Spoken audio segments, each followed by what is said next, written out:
दोस्तों एक बार फिर स्वागत है आपका कोरोना अपडेट में। आज का जो ये स्पेशल एपिसोड है इसमें मैंने इनवाइट किया है डॉक्टर रवि मलिक को। यदि आप उन्हें जानते हैं तो आपको पता है कि सवाल कैसे होंगे और जवाब कैसे आएंगे, और अगर आप नहीं जानते तो तैयार हो जाइए क्योंकि मैं बस उनसे जुड़ने वाला हूँ। डॉक्टर रवि मलिक, स्वागत है आपका कोरोना अपडेट में।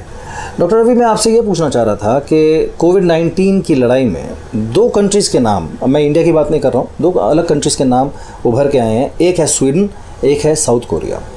तो मेरा सवाल सिंपल है कि इन दोनों के मॉडल में क्या फ़र्क है, किस तरह से ये कॉम्बैट कर रहे हैं, और किस कंट्री के किस मॉडल से इंडिया कुछ सीख सकता है, सीखने वाली चीज़ क्या है?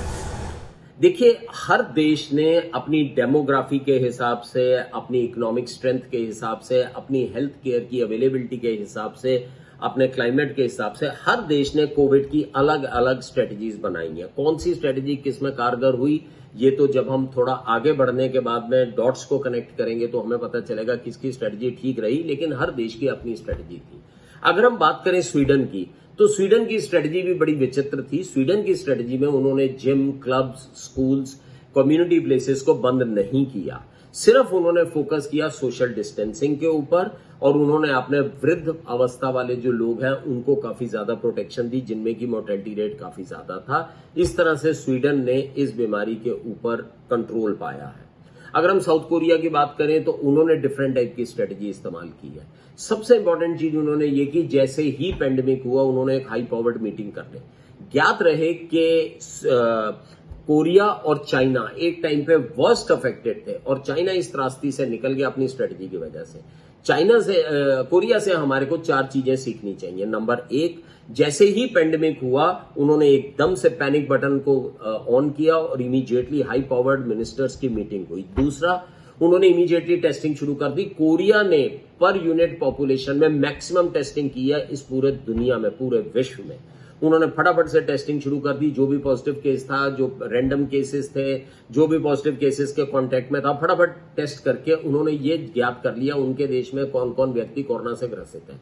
तीसरी चीज, उन्होंने बड़ा स्ट्रांग मॉनिटरिंग सिस्टम रखा, जिस स्ट्रांग मॉनिटरिंग सिस्टम में उन्होंने इन सब लोगों को क्वारंटीन में भेज दिया, इनके कॉन्टैक्ट्स को बहुत क्लोज फॉलोअप में रखा ताकि ये बीमारी बिल्कुल भी ना फैले या बस्ट ओवर ना हो।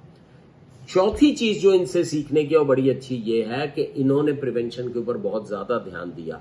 सबवे स्टेशंस में अनाउंसमेंट्स होने लग गई, टीवी के ऊपर 24 घंटे यही चलने लग गया, स्मार्टफोन्स के ऊपर हर 3-3 घंटे बाद रिमाइंडर आते थे कि आप मास्क पहन रहे हैं कि नहीं, क्या आप हैंड हाइजीन यूज कर रहे हैं कि नहीं, क्या आप सैनिटाइजर्स यूज कर रहे हैं कि नहीं। तो ये सारी जो स्ट्रेटजी थी कोरिया की थी, और कोरिया ने इस बीमारी पे विजय प्राप्त की है इस स्ट्रेटजी से।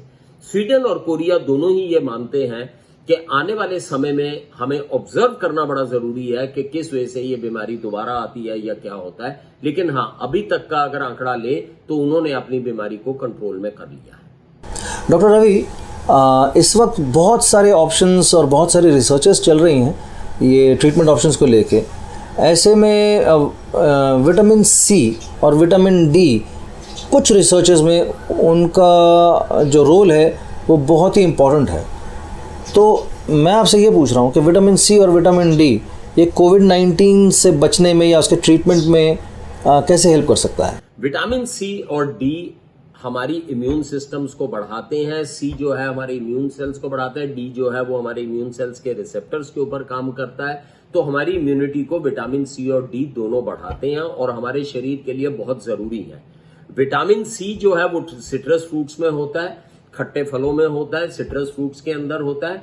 और विटामिन डी जो है वो सनलाइट से भी मिलता है, नट्स में, लेग्यूम्स में, अंडे में, इन सब चीजों में जो है विटामिन डी होता है। लेकिन विटामिन सी जो है वाटर सॉल्युबल विटामिन है और विटामिन डी जो है फैट सॉल्युबल विटामिन है। ये हमारी शरीर की इम्यून सिस्टम के ऊपर बहुत अच्छा इफेक्ट करते हैं। तो इसमें कोई दो राय नहीं है कि विटामिन सी और डी के सेवन से हमारे शरीर का इम्यून सिस्टम बेटर होता है। लेकिन अगर हम ये सोचें कि ये हमारे कोविड की बीमारी को ठीक कर देंगे, वो ये नहीं कर पाएंगे। लेकिन हाँ, हमारी बॉडी के इम्यून सिस्टम को अच्छा करेंगे और हमारे शरीर में तरह तरह की जो इनके डेफिशिएंसी के सिम्टम्स होते हैं इन विटामिन को लेने से नहीं होंगे, और वो हमें करना ही चाहिए। डॉक्टर साहब, क्योंकि आज आप मेरे साथ जुड़े हुए हैं तो मैं इस अपॉर्चुनिटी को यूज़ करना चाह रहा हूँ। आप बहुत ही आउटस्पोकन हैं, तो मैं आपसे ये पूछ रहा हूँ कि अगर मैं आपसे ये कहूँ कि इस वक्त इंडिया में, हिंदुस्तान में, भारत में कोविड-19 को लेके कौन सी मिथ्याएँ, कौन सी मिथ्स प्रेवलेंट हैं या फैली हुई हैं, तो आप क्या कहेंगे? हिंदुस्तान में तरह तरह के मिथ्स चल रहे हैं कि अगर हम सनलाइट में बैठेंगे तो कोरोना ठीक हो जाएगा, या अगर हम लहसुन खा लेंगे तो कोरोना ठीक हो जाएगा, हल्दी ले लेंगे तो कोरोना ठीक हो जाएगा। इस तरह के बहुत तमाम तरह के मिथ्स चल रहे हैं। मैं ये बताना चाहूंगा, आज तक WHO के हिसाब से कोई ऐसी दवाई नहीं बनी है जो कि कोरोना को निश्चित रूप से मार दे। तो अगर ये कहना कि लहसुन खाने से कोरोना मर जाएगा, वो चीज बिल्कुल ठीक नहीं है। हाँ, ये जरूर चीजें ठीक है कि जो अच्छी चीजें हैं जैसे लहसुन है, हल्दी है, वो हमारी बॉडी की थोड़ी रेजिस्टेंस को बेटर करते हैं, लेकिन वो डायरेक्ट कोरोना के ऊपर इफेक्ट नहीं करते। ये भी बहुत सारी चीजें हैं कि अगर हम गर्म पानी से गरारे करेंगे तो कोरोना हमारे को नहीं आएगा। ये भी है कि अगर हम धूप का सेवन करेंगे तो कोरोना हमारे पास नहीं आएगा। ये सब चीजें जो हैं ये गलत अटकलें हैं, इनके ऊपर हमें नहीं जाना चाहिए। कोरोना की केवल प्रिवेंशन के लिए 3 चीजें हैं, social distancing, hand hygiene and respiratory hygiene. और उसका इलाज जो है वो केवल यही है कि जब भी मरीज बहुत ज्यादा बीमार होता है तो हम उसको वेंटिलेटर्स या ऑक्सीजन या सपोर्टिव थेरेपी या वैसोप्रेसर देके ठीक करते हैं। यही एक सही दिशा है कोरोना की प्रिवेंशन और ट्रीटमेंट की। लेकिन अगर हम कहें कि ये गर्म पानी के गरारे करने से या गर्म पानी के नहाने से या ठंडे पानी के नहाने से कोरोना हमारे को नहीं होगा, तो ये एक भ्रम है। और इस तरह के अंधविश्वास और इस तरह की र्यूमर्स को डॉक्टर रवि, अब एक क्वेश्चन लॉकडाउन पे और एक हाइपोथेटिकल क्वेश्चन है। इस वक्त हम सब लॉकडाउन में हैं, ऑलमोस्ट पूरी दुनिया लॉकडाउन में है। अब लॉकडाउन से बाहर निकलना ज़रा मुश्किल हो रहा है, तो मेरा सवाल ये पॉलिटिकल नहीं है, सोशल नहीं है, वो भी मेडिकल ही है एक्चुअली।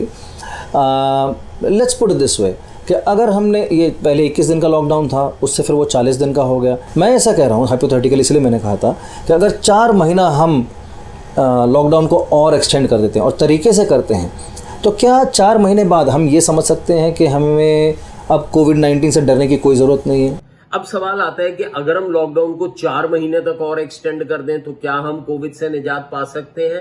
ये बिल्कुल सही नहीं है। लॉकडाउन का एक अपना पर्पस होता है जिसके लिए लॉकडाउन किया जाता है, ताकि हम अपनी कम्युनिटी को प्रिपेयर कर लें, हम अपने हॉस्पिटल्स को प्रिपेयर कर लें, हम वेंटिलेटर्स की मैन्युफैक्चरिंग कर लें, हम पर्सनल प्रोटेक्शन किट्स या इन सब चीजों की वो कर लें, और एपिडेमिक का जो फैलने का वो है वो थोड़ा कम हो जाए। ये पर्पस होता है लॉकडाउन का।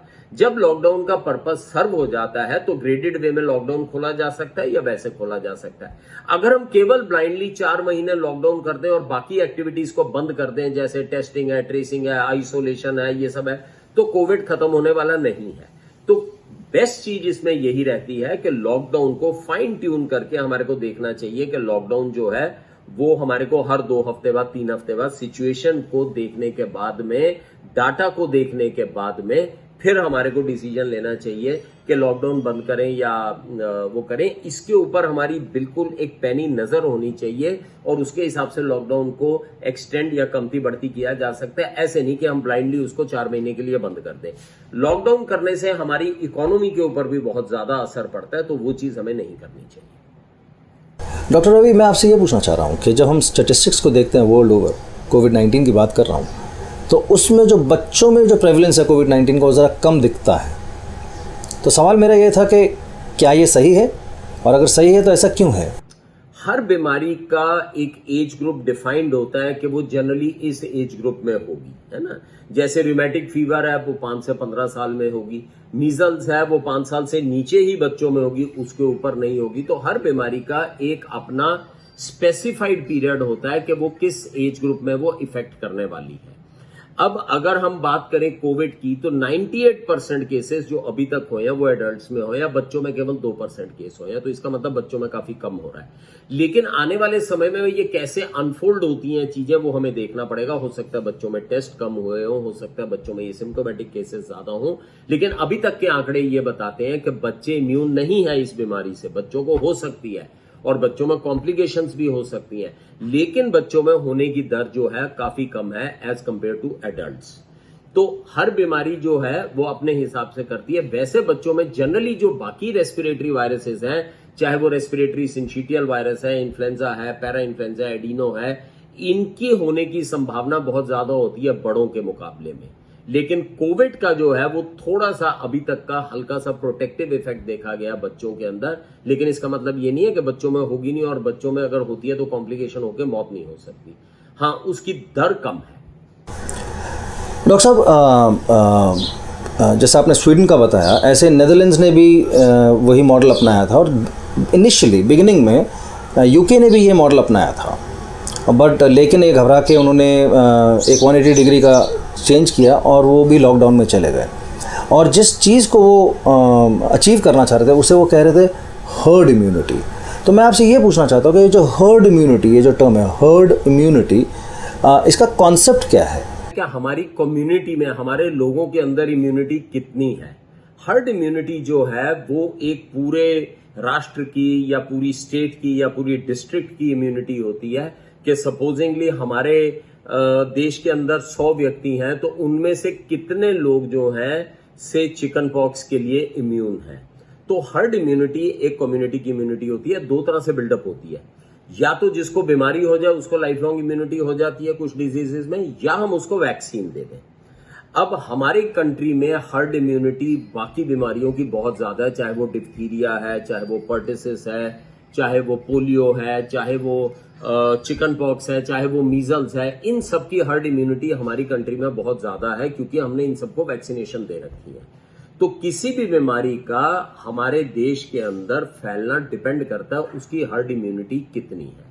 कोविड की जब हर्ड इम्यूनिटी 70-80% से ऊपर हो जाएगी तो कोविड का फैलना रुक जाएगा। इसकी वजह यह है जब हर्ड इम्यूनिटी बहुत ज्यादा होती है तो जो चेन है ट्रांसमिशन की बीमारी की वो टूटनी शुरू हो जाती है, जो ट्रांसमिशन चेन है वो टूटनी शुरू हो जाती है। तो हर्ड इम्यूनिटी बहुत इंपॉर्टेंट चीज है हमारी कम्युनिटी की। अगर हर्ड इम्यूनिटी हमारी स्ट्रांग है तो बीमारी यहां पर आउटब्रेक नहीं कर सकती, एपिडेमिक नहीं कर सकती। एपिडेमिक केवल तभी होता है जब हर्ड इम्यूनिटी कम्युनिटी की बहुत कम होती है। वेल, डॉक्टर रवि, आप हमसे जुड़े, मेरे इन्विटेशन को आपने एक्सेप्ट किया, हमसे जुड़े, आपने एफर्ट लिया और आपने मेरे सारे सवालों का बिल्कुल सही जवाब दिया। कुछ ट्रिकी भी थे उसमें, लेकिन आपने बहुत अच्छे से मैनेज किया और really I would like to thank you from the bottom of my heart हमसे जुड़ने के लिए। Thank you very much. दोस्तों, आज का कोरोना अपडेट बस यहीं तक। मैं फिर मिलूँगा आपसे कोरोना अपडेट के अगले एपिसोड में। तब तक आप अपना ख्याल रखिए, खुश रहिए, सेहतमंद रहिए, क्योंकि सेहत है तो सब कुछ है। अब देखिए care world TV live streaming care world TV live app पर iOS और एंड्रॉइड पे उपलब्ध, www.careworldtv.com पे भी उपलब्ध है। कृपया सब्सक्राइब करें हमारा care world TV YouTube channel.